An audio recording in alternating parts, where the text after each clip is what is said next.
Welcome sa atong episode 2 sa pag-overnight sa pinakataas nga bukid. Sa atong last nga episode is nipuli na ang atong mga kauban ug kami na lang duha na bilindri sa buntod. Ug pagkagabi nangita dayon mig pamaagi para makapanihapon. Pero naay ni offer ug panihapon akong uncle. Maong kaning saging ato na lang ning snacks unyang gabi. Maong amo dayong gilakaw bisag layo-layo pa ilang balay gikan diri sa buntod. And after mga 20 ka minutos na mo nga lakaw, naabot yun mi sa ilaha. Ug pagkadugay-dugay, nanihapon dayon mi. Ug pagka alas 8:40, nibalik dayon mi paingon sa buntod. Mas maayo kay nanatay kauban nga taga diri buring-buringan. Syempre naniguro mi nagdala bumigbanig kay bugnaw daw kaayo dito sa buntod. Guys, natadron di sa buntod. So alas 9:15.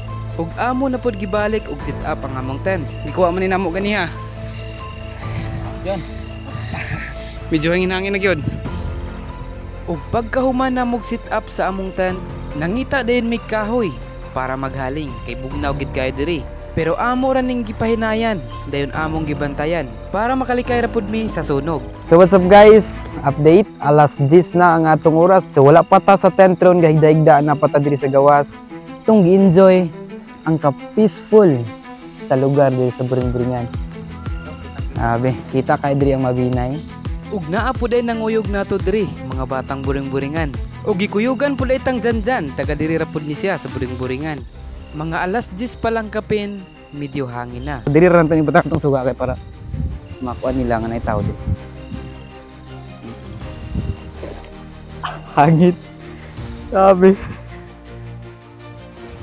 Tugnaw. Ang saging nga atong nadalagan niya, amo na lang pong gisugba para pang snacks. Ug ipadalaan pud ay ta diri og init para di ta panahuton. Alas 10. 54 hapit na alas 11. Ug aning mga orasa na mainit sa mi. Tungod pud lagi sa kabugnaw sa hangin diri.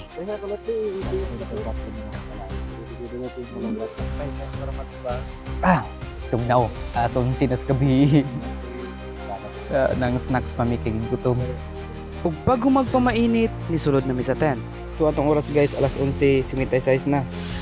So gabi na kayo, marami time para matulog. Ug pagkadugay-dugay, namukaw na ang akong mga kauban. Kay nagsugod na daw og dag-om, unya ga taligsik na. Alas 12:47. Taligsik na. Maong nigawas dayon mi sa tent, ug among itabon ang trapal nga gibutang namo sa lalom.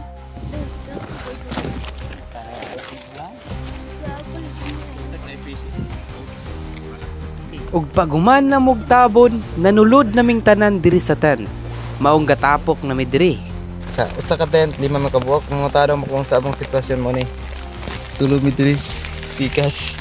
Sila dua dito. An, lumpog. Pag mga sabinas. Guys, basa na. Kaya pa ba nato ni mag-survive? Kusog-kusog na yung ulan.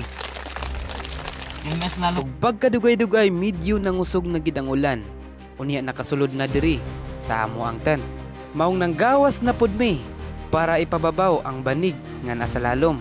Buwas mi guys, kusog man og ulan. Gosa. Dere ko tong natulog. Mo ni ang naka-challenge diri. Kay kung magtenta, trapal mo gitabon, nya kusog namang ulan. Pero the best gihapon nga experience kay bisag na ulan na nangatawa gihapon ang akong mga kauban.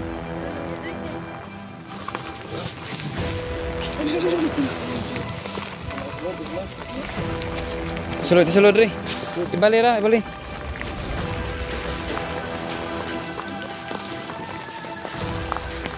Ug diring dapita, medyo kusog-kusog na gyud ang ulan. Pero nangita ra mig pamaagi. Amo sang gitakyop ning trapal diri sa kilid para dili makasulod ang ulan. Kay basig muundang ra ni dayon, diri ra mi matulog ron. Kay ug dili gyud muundang ning ulana, unya mga basa na mi, naa na may gikontak daan nga balay nga pwede namong katulugan.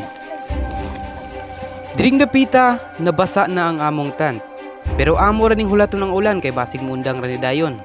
Aning mga orasa 1:31 na kung makita ninyo sa cellphone. Unya sige gihapon og ulan. Pero amo gyapong gihulat og mga tunga sa oras kay basig mutulak ra ang ulan. Ug pagka alas 2 sige ra gyapog ulan unya nakasulod na sa among tent. Maong naka-decide mi nga dito na lang mi matulog sa balay nga nakontak namo ganiha. Nga in case mukusog ang ulan, dito ra mi matulog sa ilaha. Kan basa na gyud. Ka-decide na lang mi nga dito na lang sa kuan, tulog. Ta, atong ipuson tet. Maong alas 2 sa buntag nang gawas na mi. Kay namula na ning mata sa akong kauban nga sige gulat muundang ang ulan.